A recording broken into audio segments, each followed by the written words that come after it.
Howdy Earthlings, since my first video on Dandy's World, I've been playing a lot. I'm not an expert or anything, Bobette is my first and only main toon, but I wanted to share some tips that have helped me get better at the game pretty quickly. A lot of the people watching me said that I get to some pretty high floors for someone who's new to the game, only like 20 or so. I don't feel like it's that high, but they say it's that high. But that's because this isn't the first game that I've played that's like Dandy's World. In Roblox alone, there are tons of games, including Dandy's World, that all pull inspiration from the game Dead by Daylight, which is something that I used to play a lot. These tips are going to start really basic, but I think some of the ones that are at the end are going to be helpful for experienced players too. Anyway, without further ado, here's some tips. Understanding stats. The main feature of Dandy's World for me is the cool toons with all the unique abilities that they have. Each toon has its own array of stats, abilities, pros, cons, and what they're best at. They all have a good reason to use them. So you need to learn how to look at toons and identify what they're good at and how you should play them without needing a special guide video to break them down.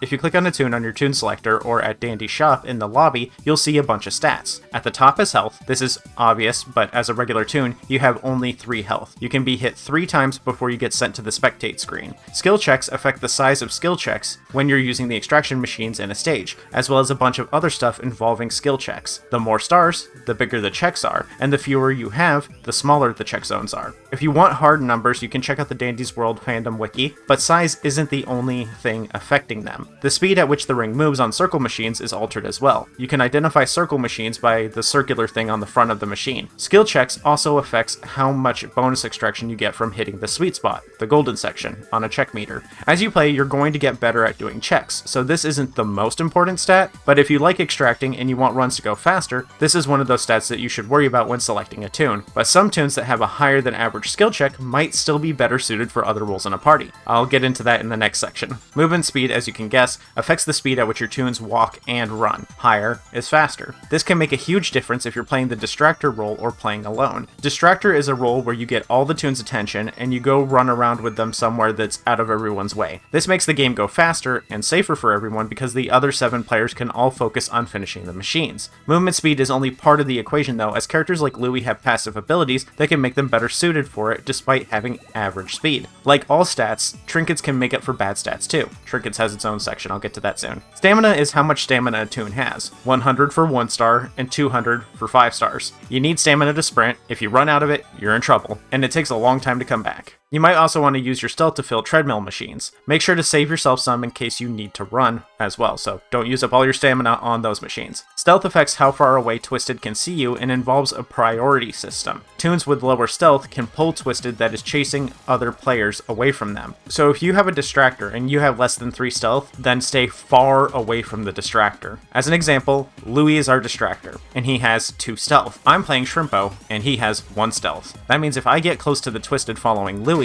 they'll chase me. That's a dead Shrimpo. If I'm playing Ginger though, she has 4 stealth. That means that I can even run through the Twisted that are chasing Louie and they won't even try to hit me. I don't recommend you do that because Louie might accidentally run too far away or turn a corner and then they lose attention and hit you. The last stat is extraction speed. The more stars, the faster you finish the machine. This affects the passive flow rate of the machine, so this is the rate at which the machines fill without check bonuses. 3 is normal flow rate, 5 is 1.5 times speed, and 1 star is 0.75 times speed. So if you have a low extraction speed, consider letting others take the machines for quicker floors. You can spend this time to go collect tapes, capsules, and any items you might want. Understanding abilities. All toons have passive abilities, and these greatly affect how they're played. Remember how I said Louie has 4 skill check? He can do machines better than average, but for a toon, we have to look at the full picture. 4 skill check is good, but he has low stealth, so he gets kicked off machines a lot by roaming Twisted. It's also harder for him to hide. But his passive ability makes it so that for each heart that he's missing, he gets a 20% boost to his walk and run speed, meaning at 1 health, he moves 40% faster. You can make this faster with trinkets, but that's the next tip. This passive, when paired with a lower stealth, makes it easy for Louie to take Twisted off of other players,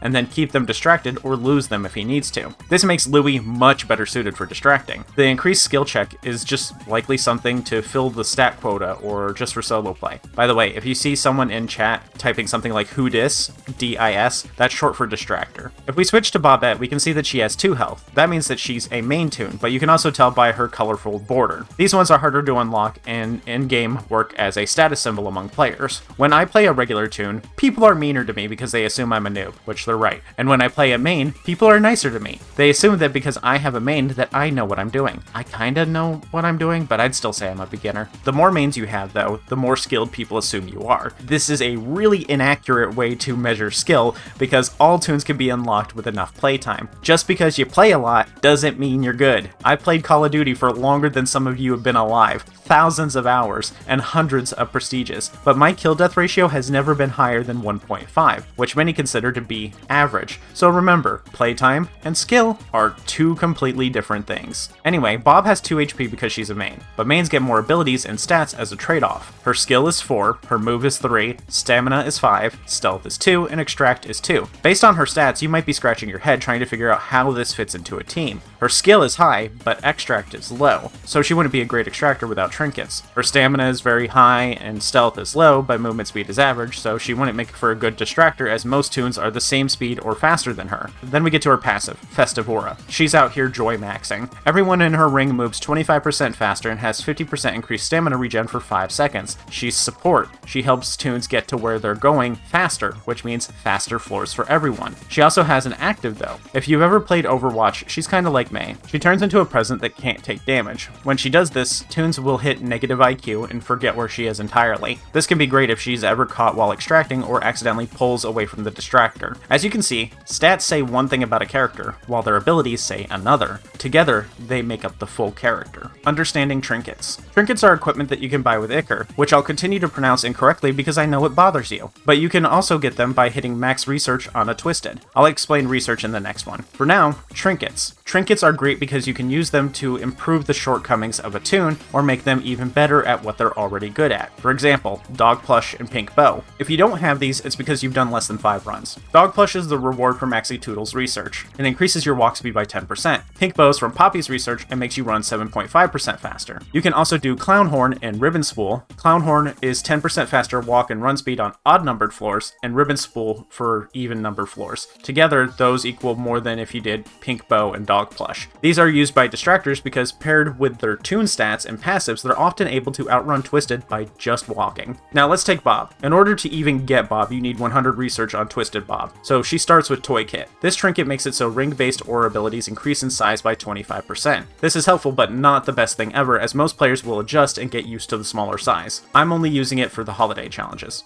Once the holidays are over, I'm going to stop using the trinket probably, but you might find it useful. So the second slot we can use to make up for her shortcomings. This can be extraction speed or stealth. If we have the diary, it increases our stealth by 25%, but this won't make a big enough difference because according to the wiki, 2 stars means 5 stealth value, and 3 stars is 10 stealth value. So 25% of 5 is 1.25, making it for 6.25 stealth. It will only help if our distractor has 2 stars in stealth. That means Pebble, a common distractor people use, still wouldn't be able to pull them off of us without using their active ability Speak. But if your distractor is Louie, then the diary would be fine. In most situations, it's probably better to focus on improving her speed so she can keep up with the teammates she's buffed, or maybe something to reduce cooldowns so she can use her panic button more. An extraction speed boost might also be helpful since Bob will likely outlast most players in the lobby. I don't have many trinkets yet, but here's some stuff that I use. For speed, I already said Ribbon and Clown Horn. For extraction, I don't have the best stuff yet, so I use Paint Bucket for more skill checks and Magnifying Glass for larger extraction bonus when nailing a check. Maybe use Wrench instead of Paint Bucket if you have a lot of extractors on the team already. Wrench instantly fills the machine on each floor you do with 25%. You won't get to use as many machines if there are multiple extractors, so you'll probably only get to use 1 or 2 machines per floor. The point of trinkets is really just to improve the thing that the toon sucks at, or making them better at the things they're already really good at. I really recommend you get some trinkets as soon as possible because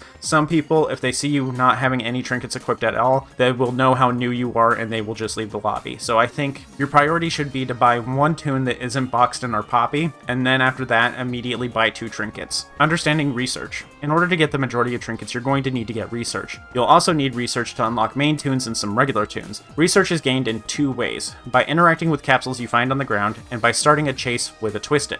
Capsules give 1% research by default, and there's always 2 capsules that match the Twisted on each floor. So if the Twisted are Goob, Scraps, and Boxton, then there will be 6 capsules, 2 for Goob, 2 for Scraps, and 2 for Boxton. Then you get 5% 10% research for starting a chase with the toon. That means at base value you get 7% per twisted per floor, max. You should get Roger as soon as possible though if you're new. Roger is a decent extractor and will double any research gains, meaning 14% per floor. That means you go from 15 encounters and 30 capsules to just 8 encounters and 10 capsules. Keep in mind if you see a capsule without film on it that it's twisted Roger. You might need his research, so you interact with it and he'll pop out, give you some debuffs, then try to zap you. Try to find an escape before you interact with his capsule. Don't activate Twisted Roger if other players are nearby. He might zap another player, or players will have to sit and wait for him to go dormant again just to walk past him, and now you've wasted everyone's time and maybe health. Another thing to look out for is players looking for lobbies for quote-unquote main hunts. Not to be confused with main runs, which are lobbies of people playing only mains. Main hunts are groups of players that are looking for other mains to get research on just like you. It's a good idea to join these because there is some etiquette around research. Like distractors and main hunts will usually bring the twisted back to the elevator at the end so that you can get the research. In a normal lobby, not every distractor will do this, which means you might try to steal twisted from the distractor, and that's bad because it can cause chaos. Chaos is the worst thing that can happen in this game. The distractor might have a hard time getting them back, and then you just got sent back to the spectate screen because you were greedy. Also, playing the distractor is a good way to get research, and everyone will appreciate you for it if you're good at it. Debuffs. As you progress in floors, you're going to get into more situations where you get hit with debuffs. Each debuff makes the game harder for you in some way. Usually debuffs come from ichor puddles on the floor or from twisted toons. Each debuff also comes in varying levels of severity from 1 to 3. Illness makes skill checks much smaller, by a whopping 50% because it can only be encountered at a 3 severity. Slow reduces movement speed, tired reduces stamina regen, and confused reduces extraction speed. Most of them can just be dealt with, suffered through, or are temporarily overwritten by an item or toon buff. Just wait somewhere safe for slow or illness to wear off. Don't try a machine when you have illness on, it's needlessly risky. How to lose twisted. For the majority of twisted, to lose them when they're chasing you, you only need to break line of sight. What this means is that in your head, you see the twisted, and you see yourself, and you draw an imaginary line between the two. You need to break that line, and you can break that line by taking sharp corners. You can do that by hiding behind something. Anything that makes it so that they can't directly look at you. Each twisted has a different timer that kicks in after the line of sight has been broken and will tick down before they give up. Poppy, Boxton, and Brusha, and many others will get bored the second they don't see you anymore. Others like Ginger will stick to you like glue, and she's like dang near omnipotent at times. Many of the faster toons also get bored quick. As you play, you'll get a better feel for the timing, and you'll be able to lose toons quickly. I suggest not getting into chases in the first place though. The best cure is prevention after all. If you're on a machine and you see a toon coming, get off the machine and hide, then wait for them to walk away. This is much faster than getting into a chase and losing them. Alternatively, you can hang on to a stealth candy and munch it when you see a toon coming. They might not get close enough to trigger a chase. Lastly, when you start a machine, look around you. Figure out an exit strategy. If a twisted comes for you, where is the nearest hiding spot? Find one, and a backup in case they come from a different direction. Save extraction boosts for hard machines. If you find yourself with a valve or some jumper cables or haven't used your wrench, you might feel the urge to use them on the first machine that you see. I recommend not doing that. Often the first machine you find will be close to the elevator, which is usually a free machine anyway. The twisted don't start by the elevator, so you'll have plenty of time to use it. Instead, you should use extraction boosters on machines in difficult spots, like one in locations with only one entrance or no nearby hiding spots. If a twisted comes into the area, would you be able to escape easily? If not, then use the booster there. Using them on machines that are in the middle of the map is a good idea too, since the middle doesn't have many hiding spots or has a lot of traffic, or maybe there are a lot of directions that the twisted could come from. Those would all be way better places to use your boosters. Give heals out smartly. Just because you see a healing item on the ground doesn't mean that you should snatch it up. This is a team game, and if you want to get far, you're going to need everyone to get far. You have full health. You probably don't need that band-aid or medkit. Maybe you're a main and you have 1 heart, but you max out at 2. As much as this might hurt to hear, you don't need that medkit. You can wait until you get a band-aid or get a healing card in the elevator. Most of the time, that medkit is better for someone else. Sprout, Cosmo, or Ginger would all need that heal more than you do. That's because these toons heal other toons but can't heal themselves. If that Ginger stays alive longer, it means you get more heals in the long run. Think of it like this. If you take that medkit, you get 1 chicken nugget right now. That's not a meal. That's just 1 chicken nugget. If you give that medkit to Ginger, you get a bunch of chicken nuggets later. Would you rather have 1 chicken nugget right now, or a bunch in about 10 minutes? minutes. If you said one chicken nugget, you're weird and selfish. A bad plan is better than no plan. If someone in the team suggests a plan of action that you don't agree with, then think. If you have a better plan, suggest it. If they don't agree that it's a better plan, then you should still work with them to do their plan. Do not wander off and do your own thing. Work together. Having a bad plan is better than no plan because no plan means no one is working together. If no one is working together, then that's when chaos happens. When chaos happens, everyone suffers. If you don't like someone's plan, but you don't have a plan that's better or they won't use your plan, then just do their plan anyway. Be a leader. This goes hand in hand with the previous tip. 8 players is a lot of players and not everyone is going to be on the same page. If no one else steps up to be team leader, then you should be. That doesn't mean boss people around and tell them you're the leader. That's annoying. If you tell people that you're the leader, they are going to fight back against that. What I mean is that you do leading things. You act like a leader without saying that you're the leader. Because the moment you say it, they're going to reject it. This means guiding, helping, and providing suggestions for the team. It's possible everyone on the team has different goals, and as the secret leader, it's your job to work with the team to come up with a plan that works for everyone. When I get into a lobby, I see what everyone is trying to do. Then I provide suggestions on how we should go about reaching those goals, like making sure meds are given out fairly and in a way that makes sense. If a player is taking all the tapes and items and we have a Ginger or Sprout, then I politely tell the player how those characters work. They just might not know. Don't always assume that someone is being malicious. They just might not know, or it might be an accident. Sometimes it means putting out fires. If people are arguing, that means people are typing instead of playing. And that means people get sent back to the lobby because they were too busy typing instead of playing. When arguments happen, as a leader, you need to be able to get them to stop arguing and put them back on track. The best way to do this is to find the root of the issue and address it. Then politely encourage everyone to stop fighting and focus. If they continue even after you politely ask them to stop, remind them that they are making the game take longer and risk getting hit because they're too busy typing, that they are making the game harder for everyone. Maybe suggest, this is a team game, so let's not fight. If you can't get them to stop fighting, then just do your best to keep playing and hope that they get bored of fighting. If they don't,